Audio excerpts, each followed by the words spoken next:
gimana nanti ketika gagal bayar, atau baru telat hari udah gagal bayar. Sebenarnya jangan pernah risaukan apabila telat bayar, gagal bayar, udah berbulan-bulan pun jangan pernah risaukan dan jangan pernah takut. Intinya itu aja, mereka cuma ngancam aja, penjarakanlah, bukukan rekening mungkin ya. Mana mungkin, dalam artian mereka bisa bekukan rekening kita kalau bukan kita sendiri yang minta dibekukan atau ditutup rekening kita. Itu mustahil, terkecuali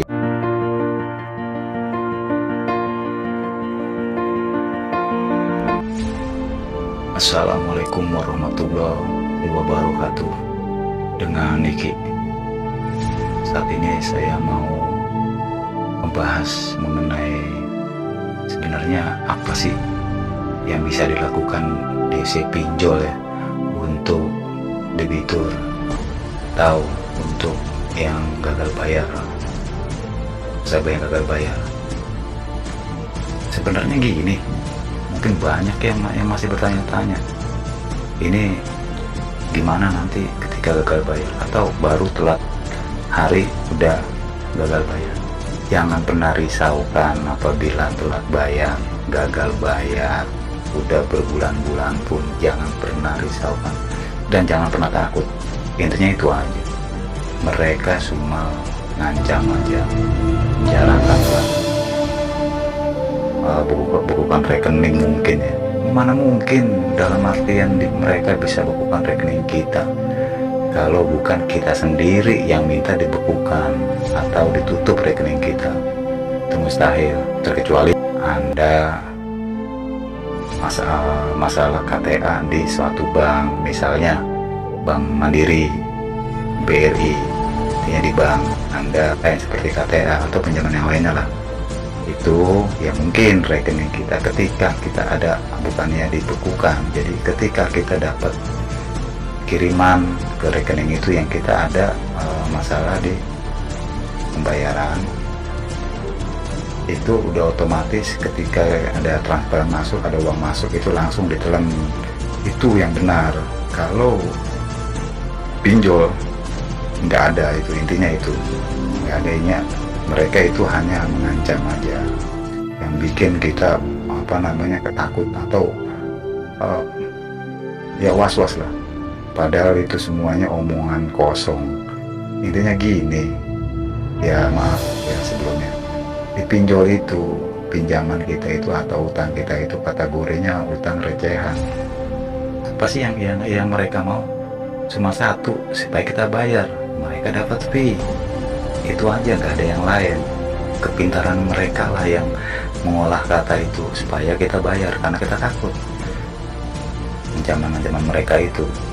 Jadi ya menurut saya nggak perlu ya dirisaukan atau dikhawatirkan. Sebelum saya bahas lebih lanjut, saya minta tolong teman-teman di sini subscribe dan like-nya ya. Bagi yang udah singgah di channel saya, bantu support channel saya dan juga tonton sampai habis ya, supaya nggak salah paham atau gagal paham. Jadi gini, yang bisa mereka lakukan itu, yang DC itu bisa mereka lakukan biasanya itu cuma sebar data, ancaman-ancaman akan datang ke rumah. Padahal yang nelpon misal emang mereka datang ke rumah ada DC lapangan ya, itu juga bagian kecil ya.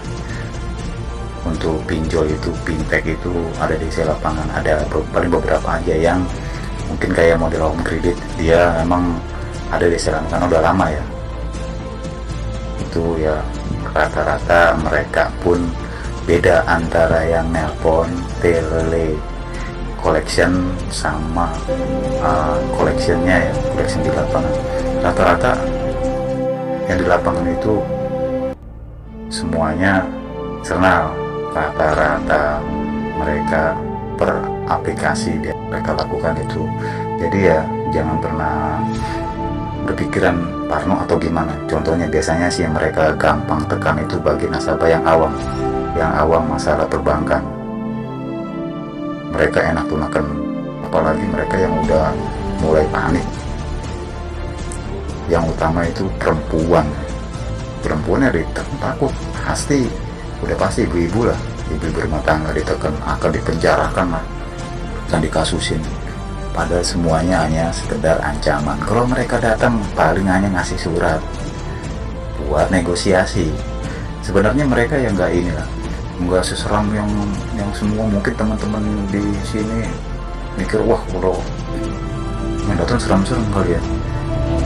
Banyak juga yang masih culun-culun datang ke rumah orang-orang lapangan itu. Ya karena saya paham banget intinya, karena saya di pembiayaan, dalam artian saya marketing di pembiayaan ya, jadi saya paham lah masalah DC itu paham.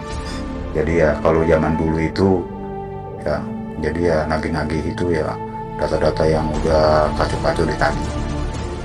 Intinya ya menurut saya jangan pernah berpikiran yang gimana-gimana, ada rasa takut, rasa gimana, padahal itu hanya bayangan sendiri, ketakutan sendiri.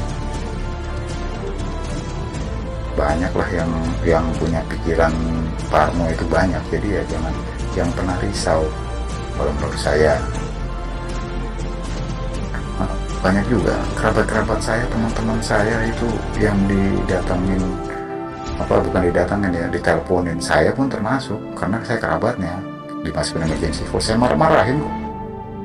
Kamu ini baru semua recehan aja, nelpon kayak apa tahu. Alasan mereka nama saya sebagai penjamin. Nggak ada istilahnya, karena saya paham masalah perbankan, masalah kredit paham. Jadi saya bilang nggak ada itu masalah penjamin. Yang namanya pinjol ya tetap pinjol, nggak ada istilahnya. Mereka nyolot, saya nyolot juga. Nggak ada istilahnya yang namanya penjamin ya, yang namanya pinjaman sejenis setara dengan KTK itu, cerita bangunan itu nggak ada yang namanya penjamin. Apalagi emergency call ya, kasih semangat sama yang korban pinjol ini, bukannya bocorin kontak barunya ataupun misalnya dia ganti kartu kan, kontak baru jangan. Kalau bisa ya kasih semangat, tutupin lah warga yang jadi korban pinjol itu. Untuk sementara gitu aja dulu ya teman-teman. Like dan subscribe-nya saya sangat harapkan, dan juga saya mohon komen-komennya agar bisa membangun channel ini dan saya dapat bisa ngasih masukan yang lebih bermanfaat lagi ke depannya. Untuk sementara itu aja dulu. Assalamualaikum warahmatullahi wabarakatuh.